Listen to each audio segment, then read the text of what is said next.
YouTube శ్రోతలకు అభివందనాలు తెలియపరుస్తూ ఈరోజు పెట్టబోతున్న వీడియో టైటిల్ భారతీయతకు దూరం, పతనానికి సమీపం, ఇదే హిందుత్వ ప్రస్థానం. ఇది టైటిల్.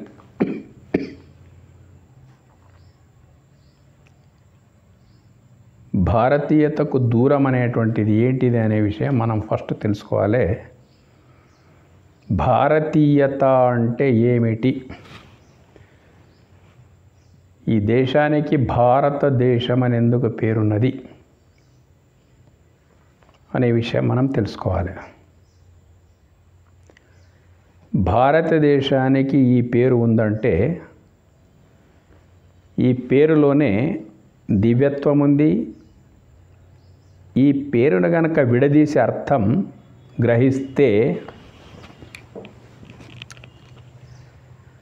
సకల వేద సారం భారత అనే 3 అక్షరాల లోపలనే ఉందన్నట్టు.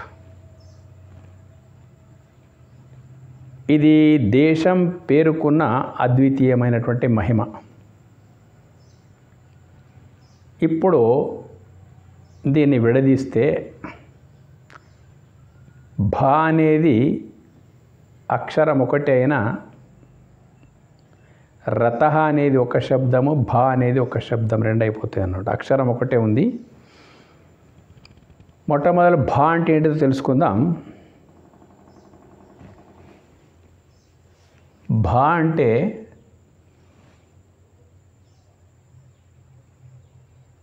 ప్రకాశం. సరే, ప్రకాశము అనే మాటకు సాధారణంగా రాత్రి అంతా చీకటి ఉంటుంది, ప్రొద్దున సూర్యోదయం అయిన తర్వాత వచ్చేది ప్రకాశం అనుకుంటాం. సూర్యాస్తమం తర్వాత రాత్రిలో వెలిగించేటువంటి లైట్ల ప్రకాశం. సామాన్యమైన అర్థం లోపల ఇది ఉంది. కానీ ఈ భౌతిక ప్రకాశానికి అతీతమైనటువంటిది ఇంకొక ప్రకాశం ఉంది. ఆ ప్రకాశం ఉంటేనే రాత్రి లైట్ల వెలుతురు ప్రకాశం చూడగలుగుతాము. తర్వాత సూర్యోదయం అయిన తర్వాత ఉండేటువంటి ప్రకాశాన్ని చూడగలుగుతాం. ఏ ప్రకాశం మన లోపల ఉంటే మాత్రమే ఇవి చూడగలుగుతాం. ఏంటిది ఆ ప్రకాశం అంటే, నీ దేహాన్ని ప్రకాశింపజేస్తున్న దివ్య ప్రకాశానికి పెట్టిన ఏకాక్షర నామమే భా. భా అంటే ప్రకాశము, దివ్య ప్రకాశం. రతః నీ దేహాన్ని ప్రకాశింపజేస్తున్న దివ్య ప్రకాశమే. ఆ ప్రకాశంతోనే నేనున్నాను అని నేను మాట్లాడగలుగుతున్నా. ఆ ప్రకాశమే కనుక లేదనుకోండి, ఏముంటుంది? మైనస్ భా ఈజ్ ఈక్వల్ టు ఇదొక శవం. ఆ భానే శివం. ఆ దివ్య ప్రకాశం లేదనుకోండి, ఈ దేహానికి ఉనికి లేదు, అర్థం లేదు. ఆ రకంగా ఏది ఉంటే నీవున్నావో, ఏ ప్రకాశం ఉంటే నీవున్నావో, ఏ ప్రకాశము లేకపోతే నీవు లేవో, అంటే నీ దేహము లేదో నీవు లేవో, ఆ దివ్య ప్రకాశమే, నీ దేహాన్ని ప్రకాశింపజేస్తున్న దివ్య ప్రకాశమే నీవై ఉన్నటువంటి సత్యం. నీలో నీవు నిలిచిపో అంటే రమించు. ఇదే భారత. ఒక్క మాటలు చెప్పాలంటే, నీలో ఏ తత్వము, ఏ చైతన్యము, ఏ ప్రకాశమైతే ఉండి నేనున్నాను అని అంటున్నదో అది లేకపోతే నీకు గుర్తింపే లేదు వాస్తవంగా. ఆ ప్రకాశం ఉన్నంతసేపే నీ పేరు, నీ వ్యవహారము, నీ అన్నీ గుర్తింపు లోపలికి వస్తున్నాయి అన్నట్టు. ఆ ప్రకాశం ఈ దేహాన్ని వదిలినప్పుడు నీకు గుర్తింపే లేదు. అంటే నీ గుర్తింపు అంతా ఆ ప్రకాశంతోనే ఉంది, ఆ దివ్య ప్రకాశంతోనే నీ గుర్తింపు ఉంది. ఏది లేకపోతే నీకు గుర్తింపే లేదో అదే నీవు కదా. ఈ సత్యాన్ని బాగా అర్థం చేసుకోవడం అవసరం ఉందన్నట్టు. ఏ ప్రకాశము లేకపోతే నీకు అస్తిత్వమే లేదో, నీకు ఉనికే లేదో, ఏ ప్రకాశం ఉంటేనే నీకు ఉనికి అస్తిత్వం ఉందో గుర్తింపు ఉందో అంటే ఆ ప్రకాశమే నీవు అని అర్థం. అదే ఆత్మప్రకాశం. ఈ జ్ఞానము మనకు అలవడ్డదంటే మనం అందులోనే రమిస్తాం అన్నట్టు. ఇది ఇట్లా కాకుండా, వీడియోలా కాకుండా చాలా నిగూఢమైనటువంటి రహస్యం ఉంది, ముందు వస్తుంది ఆ విషయము. ఎంతవరకు అర్థం చేసుకుంటారో చేసుకోండి. చాలా సౌభాగ్యవంతమైనటువంటి వీడియో ఇది. ఈ రహస్యాన్ని భగవద్గీతలో చాలా చక్కగా చెప్పబడ్డది. పురుషోత్తమ ప్రాప్తి యోగం అధ్యాయం పేరే మహత్తరంగా ఉన్నాడు. పురుషోత్తమ ప్రాప్తి యోగం అంటే పురుషోత్తముడు అంటే పరమాత్ముడు, ప్రాప్తి అంటే సొంతమైపోవడం అన్నట్టు. ఎంత గొప్ప పేరుందంటే ఈ అధ్యాయం లోపల పురుషోత్తముడిని ప్రాప్తింపజేసుకునే అధ్యాయము.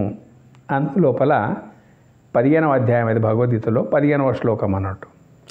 శ్రీకృష్ణుడు విప్పిన దేవరహస్యం శ్లోకం. సర్వస్య చాహం హృది సన్నివిష్టో మత్తః స్మృతిర్జ్ఞానమపోహనం చ వేదైశ్చ సర్వైరహమేవ వేద్యో వేదాంతకృద్వేద విదేవచ అహం. ఎంత చక్కగా ఉన్నాయి. గొప్ప రహస్యాన్ని ఒక్క శ్లోకంలో చెప్పేసిన అన్నట్టు. మన కోటి గ్రంథాల సారం ఒక్క శ్లోకం లోపల చెప్పేసాడు. ఏమన్నా దీని తాత్పర్యం అంటే, నేనే అంటే పరమాత్మయే సమస్త హృదయమునందు ప్రతిష్ఠితమై ఉన్నాను.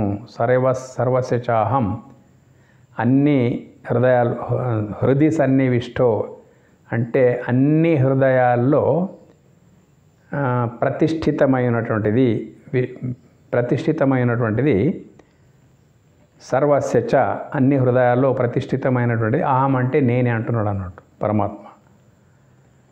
కాబట్టే మనిషికి ఆ దివ్య ప్రకాశం ఉన్నందుకే మత్తః స్మృతి, నాతోనే స్మృతి జ్ఞానం కలుగుతూ ఉన్నది, ఎరక మరపులు మొత్తం నాతోనే ఉన్నాయి. అపోహనం చ స్మృతిర్ జ్ఞానం అపోహనం చ. స్మృతి ఏంటిదంటే నేనున్నాను అనేటువంటి స్మృతి, స్ఫురణ. జ్ఞానం నేను చూస్తున్నాను. అపోహనం మనం నిద్రకు ఉపక్రమించినప్పుడు మరపైపోతున్నది అన్నట్టు ఇదంతా, అది అపోహనం. ఈ అవస్థలన్నీ జాగ్రత్త స్వప్న సుషుప్తి అవస్థలన్నీ నా చైతన్యం లోపలనే కలుగుతూ ఉన్నాయి. ఎలాగైతే సముద్రంలో తరంగాలు వస్తాయి, కెరటాలు వస్తాయి, తుఫాన్లు వస్తాయి, ఏమొచ్చినా సముద్రానికి భిన్నం కావవి. అట్లాగే నా నుండే ఎరక మరపులు వస్తూ ఉన్నాయి, నా నుండే జ్ఞానం వస్తూ ఉంది. ఈ మాటను ఇంకా ధృవీకరిస్తున్నాడు. వేదైశ్చ సర్వైరహమేవ వేద్యో వేదాంతకృద్వేద విదేవచ అహం. ఎంత సాహసోపేతమైనటువంటి తత్వబోధ ఇది. సకల వేదములన్నిటి చేతను తెలియబడువాడను నేనే అయ్యున్నాను. వేదంలో ఏముంది అంటే నీ కేర్ ఆఫ్ నీ యొక్క నిజమైన అడ్రస్ వేదాల లోపల ప్రతిధ్వనిస్తున్నది.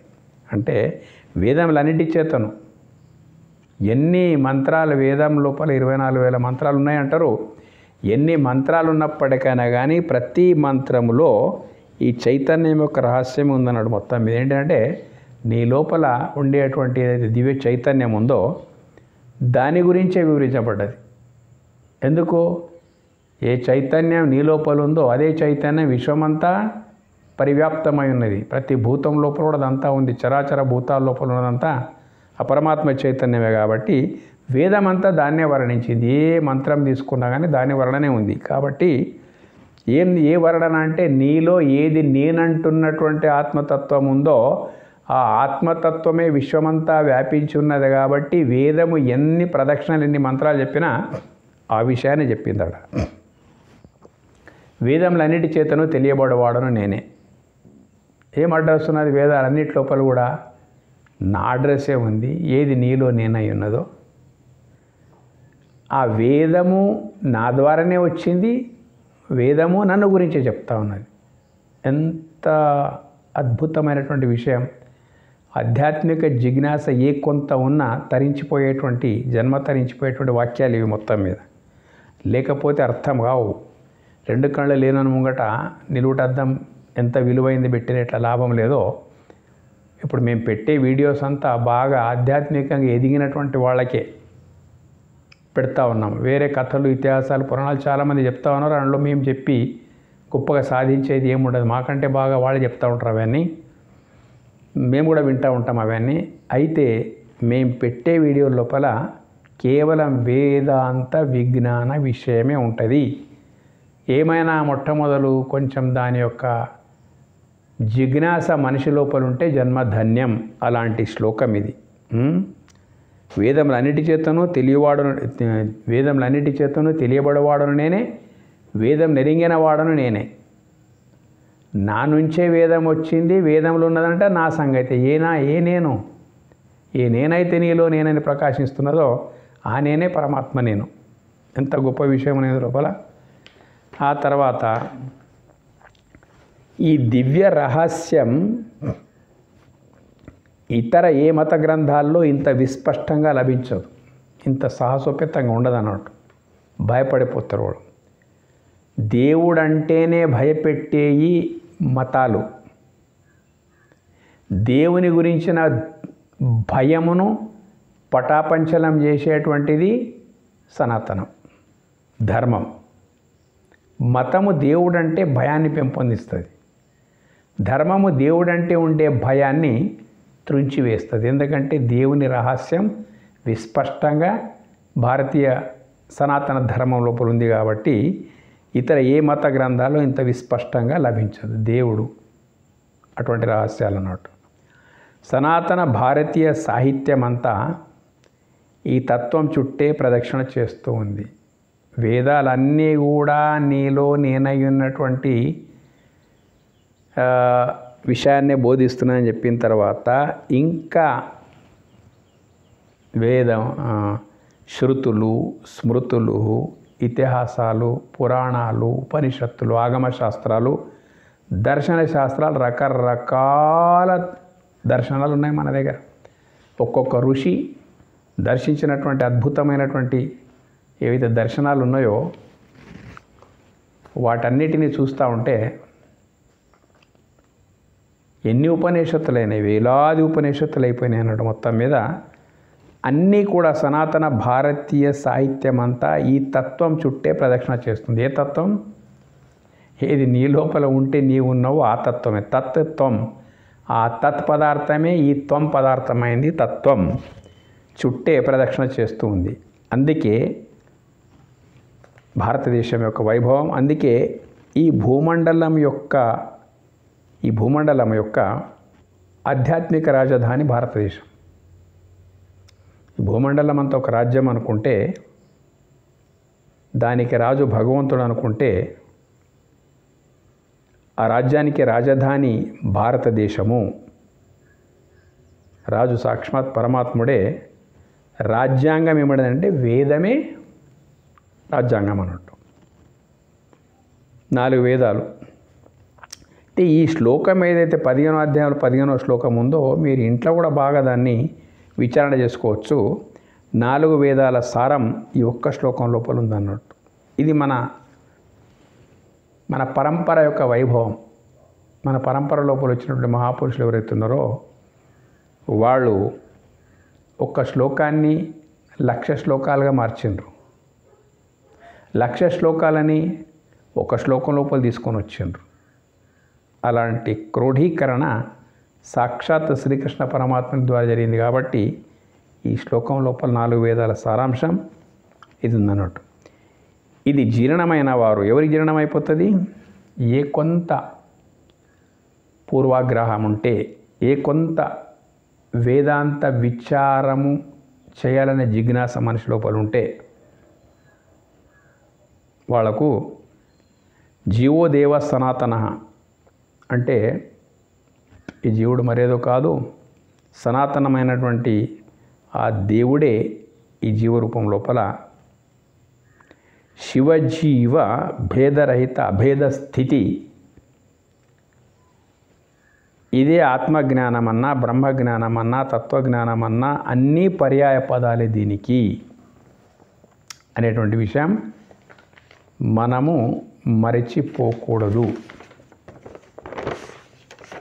చాలా గొప్ప రహస్యం. ఇట్టి మహాజ్ఞాన వైభవము నుండి ఇప్పుడు అసలు సంగతి వస్తుంది అన్నట్టు. ఏమన్నాం మేము మొత్తం మీద? భారతీయతకు దూరం అన్నాం. ఇది ఇంతవరకు చెప్పిందంతా భారతీయత. భా అంటే జ్ఞానము, రతీయ అంటే అందులో రమించేటువంటి వాడు. ఇట్టి మహాజ్ఞాన వైభవము అనుభవము నుండి జారిపడి ఈ అనుభవం అనేటువంటిది ఎట్లుంటుంది అనే మాటకు వస్తే చాలా సులభంగా అర్థం చేసుకోవచ్చు అనుభవం అనేటువంటి విషయాన్ని. మొదలు ప్రాపంచికంగా అర్థం చేసుకోవాలి. ప్రాపంచికంగా ఏం అర్థమవుతుంది అనే మాటకు వస్తే, ఏదైనా మనది కాని వస్తువు మనదైతే, ఏదైనా మనది కాని వస్తువు కనుక మనదైతే దాని అనుభవం ఎట్లా మన మైండ్ లోపలికి వస్తుందో అదే రీతిగా ఏదే కానీ మనం ఒక ఇల్లు ఉంది, అద్దెకున్నాము, ఆ తర్వాత అదే మన ఓన్ అయిపోయిందనుకో, కొనుక్కున్నాం అనుకో, అదే ఇల్లు అనుభవం చేంజ్ అయిపోతుంది. ఇది నాది, ఇది నాది అని చెప్పేసి. ఆస్తి ఏదైనా అంతే, ఇది నాది అనుభవం లోపలికి వచ్చేస్తుంది. అట్లాగే ఏది నీవై ఉన్నావో అదే ఆత్మ అనే స్పష్టత మనిషికి దొరికిందంటే అది ఇమీడియట్ అనుభవంగా మారడానికి అవకాశం ఉంది. ప్రాపంచిక అనుభవాలు ఎట్లుంటాయో పారమార్థిక అనుభవం కూడా అంతే అన్నట్టు. ఇంకొక విషయం, ఎవరైనా మనకు అవమానం పాలు చేసిననుకో అప్పుడు మన అనుభవం లోపలికి వచ్చేస్తుంది. సన్మానం చేసిననుకో మన అనుభవం లోపలికి ఎట్లయితే వస్తుందో, ఈ సత్యం యొక్క జ్ఞానం మనకు తెలిసినప్పుడు ఈ జ్ఞానం అనేటువంటిది దీని వైభవం మన అనుభవం లోపలికి వస్తుంది. ఇట్టి మహాజ్ఞాన వైభవం నుండి జారి పడిపోయినాం మనం. ఈ జ్ఞానం వైపు కన్నెత్తి కూడా మనం చూడడం లేదు. దేవుని పేరిట, భక్తి పేరిట పడుతున్న పాటలు సొంత పాటలు మనయన్నీ. ఋషులు చెప్పిన మార్గం ఒకటైతే ఋషులు ఇలాంటి దార్శనిక మార్గం ముందు వస్తుందంతా. మనం పడుతున్న పాటలు అన్నీ ఇన్ని కావు. ఎన్ని పాటలు పడ్డా మనకు పెయ్యి నిండా పోట్లే, ఖర్చులు తప్పడం లేదు. ఏమేమో చేస్తా ఉన్నామో వ్యయ ప్రయాసలు, పోట్లు అంటే వ్యయ ప్రయాసలే మనకు మిగిలిపోతూ ఉన్నాయి తప్ప ఇంకా ఏమీ మిగలడం లేదన్నట్టు. ఈ సత్యానికి దూరమైన కారణంగా నీవు వేరై నీకు వేరుగా దేవుణ్ణి వెతకడమే అజ్ఞానం. అజ్ఞానం అంటే ఏంటిదంటే ఇది, ఏది ఎట్లా ఉన్నాదో అట్లా తెలుసుకోకుండా నీ ఇష్టం వచ్చినట్లు నువ్వు తెలుసుకోవడమే అజ్ఞానం అన్నట్టు. నీవు వేరై నీకు వేరుగా దేవుణ్ణి వెతకడమే అజ్ఞానం. నీలో నేనై ఉన్న మహాస్ఫురణ, అహమస్మి అహమస్మి అనేటువంటి స్ఫురణ ఏదైతుందో ఆ స్ఫురణ ప్రజ్ఞానం బ్రహ్మ, ఆ ప్రజ్ఞనే ఆ పరబ్రహ్మ. ఇదే సకల వేదాంత విజ్ఞానం యొక్క సారాంశం అన్నట్టు. అయితే విచిత్రం ఏంటంటే మనం మన పూర్వ చరిత్ర సనాతనం వైపు మరలడం లేదు. మనం శ్రీరామునికి ఈరోజు మనం ఎంతగానో ఆరాధిస్తూ ఉన్నాము. కానీ శ్రీరాముడు శ్రీరాముడిగా నిలిపినటువంటి వాడు వశిష్ఠ మహర్షి జ్ఞానం యొక్క ఆధారంగా. అదే రకంగా కార్తికేయుడు అయ్యప్ప స్వామి కూడా సాక్షాత్ శివుడే ఉపదేశించాడు. వశిష్ఠుడు శ్రీరామునికి చెప్పిన ఈ ఆత్మతత్వ అనుభవం పేరే యోగ వాసిష్టం. శివుడు సాక్షాత్ తారకాసురుని సంహారం తర్వాత ఎటు పాలుపోనటువంటి కార్తికేయునకు, ఇప్పుడు అయ్యప్ప స్వామి అంటున్నాము, కుమారస్వామికి ఉపదేశించినటువంటి గ్రంథం పేరు జ్ఞానసింధు. సాక్షాత్తు శివుడు శివతత్వం గురించి కుమారస్వామి కార్తికేయుని ఉపదేశించినట్టే అది ఎంత విలువైంది ఉండొచ్చు తెలుసా మనకు?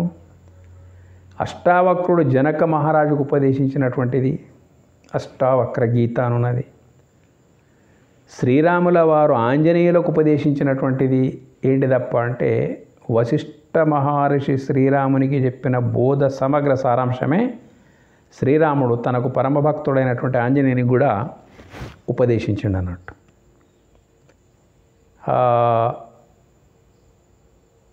ఆంజనేయునికి ఒక సందర్భం లోపల శివుడు శ్రీరామునికి కూడా చెప్పినటువంటిది కూడా శివగీత అని ఉన్నది. శ్రీకృష్ణుడు అర్జునుడికి చెప్పినటువంటిది, శివుడు సాక్షాత్ పార్వతీదేవి చెప్పినటువంటి శివాగమములు అని ఉంటాయి అన్నట్టు. ఇట్లా లెక్కకు మించినటువంటి సాహిత్యం సనాతనం లోపల పరమాత్ముని యొక్క సంబంధం లోపల ఎంతెంతో సాహిత్యం ఉన్నది. ఇలా ఎందరెందరో వారి వారి శిష్యరత్నాలకు అందించినటువంటి జ్ఞాన సారాంశం మొత్తము భారతీయతని ఆత్మజ్ఞానమే. ఈనాడు ఆత్మజ్ఞానమే మొత్తం. అంటే ఈనాడు ఈ అమృత సాహిత్యం వైపు 1,00,000 కూడా ఒకటి ఉంది అనేటువంటి భావన కనబడడం లేదు మనకు. 1,00,000 అంటే కూడా అతిశయోక్తి కాదు.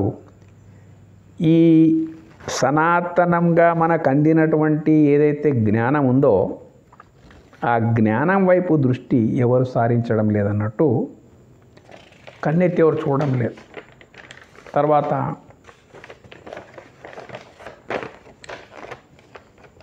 చెప్పబోయినప్పటికైనా సరే అని చెప్పేసి మాలాంటి వాళ్ళు ఎవడైనా ఆ రహస్యాలను తీసి చెప్పాలనుకుంటే చెప్పబోయినప్పటికైనా ఎట్లుంటుంది ప్రపంచం అంటే పూర్వాగ్రహం లేదు వాళ్ళకు. ఆ తర్వాత ఏం కూడా వాళ్ళు ప్రయత్నం చెయ్యరు. అటువంటప్పుడు ఈ తత్వజ్ఞానం ఈ వీడియోలన్నీ ఎవరు చూడరు. కానీ మేము చూసుకుంటాం వీడియోల ద్వారా, మేము రినివల్ చేసుకుంటాం, అదే తృప్తి మాకు. ఎవరైనా ధన్యులు 1,00,000 ఉంటే చాలు మాకు. చెప్పబోయినప్పటికైనా చెవిటి ముందు శంఖానాదం లాగే. ఏం చెవులు వినరానోనికి శంకు ఊతే ఎట్లా ఏం లాభం లేదో, అదేవిధంగా కళ్ళు అసలే పుట్టుకతో లేనటువంటి వానికి నిలువుటద్దం ముందు నిలబెడితే ఎట్లా లాభం లేదో అటువంటి మాకు కూడా చాలా బాధ అనిపిస్తుంటుంది. ఇకపోతే నాడు యావత్తు భూమండలంలో వెలిగినటువంటి భారతీయ జ్ఞాన జ్యోతి 6,000 సంవత్సరాల పూర్వం మొత్తం ప్రపంచం నిండా విచిత్రం ఇది. ఆ మార్గం లోపలనే రాముడు ఉన్నాడు, ఆ మార్గం లోపలనే రావణుడు ఉన్నాడు. ఆ భగవంతుడు ఇచ్చిన శక్తిని ఎవడెట్లా వాడుకున్నాడు అనేది పక్కకు పెట్టేస్తే భారతీయ జ్ఞానజ్యోతి నేడేమైపోయిందంటే ఈ దేశంలోనే మసకబారిపోయింది. ఇక్కడి నుండి మొత్తం ప్రపంచ వ్యాప్తంగా అందినటువంటి వేదభూమి యొక్క ఈ యొక్క జ్ఞానజ్యోతి ఏదైతున్నది కదా, నేడు ఈ దేశంలోనే మసకబారిపోయింది. మనమే దాన్ని ఆచరించడం లేదు.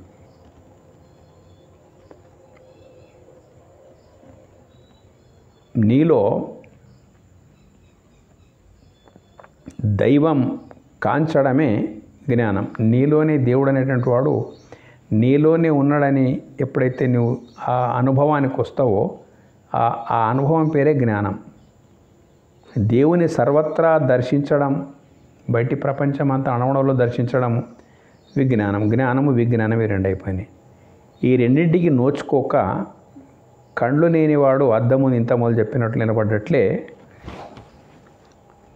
ఏం చేస్తున్నాము? భ్రమ. దేవుడు ఎక్కడో ఉన్నాడు, చూడాలి. దేవుడు ఎక్కడో ఉన్నాడు. భ్రమించడం, మనసు లోపల భ్రమ ఎప్పుడైతే ఎక్కడో ఉన్నాడో దేవుడు అనే భ్రమ కలిగినప్పుడు పరిభ్రమణ ప్రారంభమైపోతుంది అన్నట్టు. ఇటువంటి అజ్ఞాన ప్రస్థానం నడుస్తూ ఉంది. ఇట్టి అజ్ఞానం పెరిగి పెరిగి ఏమైపోతుంది సమాజం లోపల అంటే, దేవుని పేరుతో మనం చేస్తున్న క్రియాకలాపాలన్నీ, ఒక్క మాటలో చెప్పాలంటే దేవుని పేరుతోని మనం చేస్తున్న క్రియాకలాపాలు, తత్వజ్ఞానం, మహర్షులు అందించిన జ్ఞానాన్ని పక్కకు పెట్టి మనం సొంతగా చేస్తున్నటువంటి పనులు ఎట్లున్నాయంటే, దేవుని పేరుతో మనం చేస్తున్నటువంటి క్రియాకలాపాలన్నీ కూడా దయ్యాల అంగడిలో భూతాలు చేస్తున్న వ్యాపారంలా మారిపోయింది అన్నట్టు. దయ్యాలన్నీ కలిసి అంగడి నింపితే భూతాలు వచ్చి అవి కొనుక్కోవడానికి వచ్చినట్లు ఏం చేస్తున్నామో, ఎక్కడ చేస్తున్నామో అర్థం కానంత అలజడి. కాబట్టి ఇటువంటి పరిస్థితుల లోపల మనం ఒక విషయంకు బాధపడవలసిన అవసరం ఉంది. ఏంటిదా బాధ అంటే,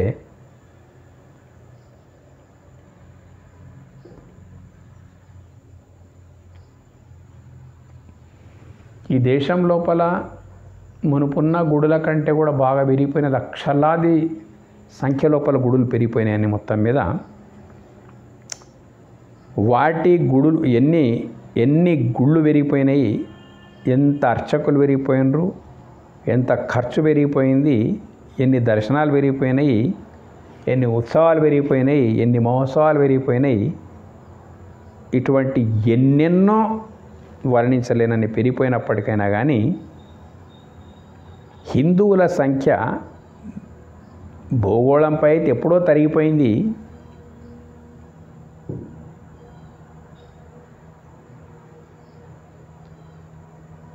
ఈ దేశంలో రోజు రోజు క్షీణిస్తుందే తప్ప పెరగడం లేదు. హిందువుల సంఖ్య డే బై డే పడిపోతుంది. కాబట్టి ఇప్పటికైనా మహర్షులు అందించినటువంటి సాహిత్యపు వెలుగులో మనం కనుక పురోగమించకపోతే ఏమన్నాం ఇంతమోలు, పతనం తప్పదు. పతనం వైపే మన ప్రస్థానం కొనసాగుతూ ఉంది. కొంచెం సాహిత్యం వైపు కూడా మనం వస్తే ఎంతో బాగుంటుందని చెప్పేసి ఈ సందర్భంగా ఈ వీడియో ద్వారా మీకు చెప్తా ఉన్నాం. అందుకే దీని పేరు ఏం పెట్టినామంటే, భారతీయతకు దూరం, పతనానికి సమీపం. ఇదే హిందుత్వ ప్రస్థానం. చూడండి, మాతృభాష నిల్లైపోయింది. మన పిల్లలకి ఇప్పుడు ఇంగ్లీష్ తప్ప వేరే భాష రాదు. ఇంగ్లీష్లో అందేదంతా అనువాదం, చాలా గ్రంథాలు, వేదాంత గ్రంథాలు ఇంగ్లీష్లో అనువాదం అయిపోయినప్పటికైనా వాటిని ముట్టుకోం మనం. ఎంత ఘోరమైన పరిస్థితి. జ్ఞానం లోపల విద్యార్థుల యొక్క సునిశ్చితమైనటువంటి జ్ఞానం ఏదైతుందో ఇప్పుడున్నంత బహుశా ఏ యుగం లోపల కూడా లేదు. అంత చురుకైన మేధాశక్తి ఇప్పటి విద్యార్థుల లోపల ఉంది. జ్ఞాపక శక్తి విద్యార్థుల లోపల ఉంది. సౌకర్యాలు విద్యార్థులకు చాలా ఎక్కువైపోయినాయి. విద్యా విధానం లోపల మన దేశం ప్రపంచానికి ఛాలెంజ్ చేసేంత గొప్ప స్థితి లోపలికి వెళ్ళిపోయినప్పటికైనా కానీ ఈ మన భారతీయ సంస్కృతి అధ్యయనం కొరకు కూడా అదే మైండ్ చాలు. అంతగా ఖర్చు పెట్టవలసిన అవసరం లేదు. మనకు జిజ్ఞాస ఉండి కొంత ఇక్కడ కూడా మరలినామనుకోండి, చాలా చాలా ప్రయోజనకరమైనటువంటిది. ప్రతిసారి చెప్తా ఉంటా నేను. గతం లోపల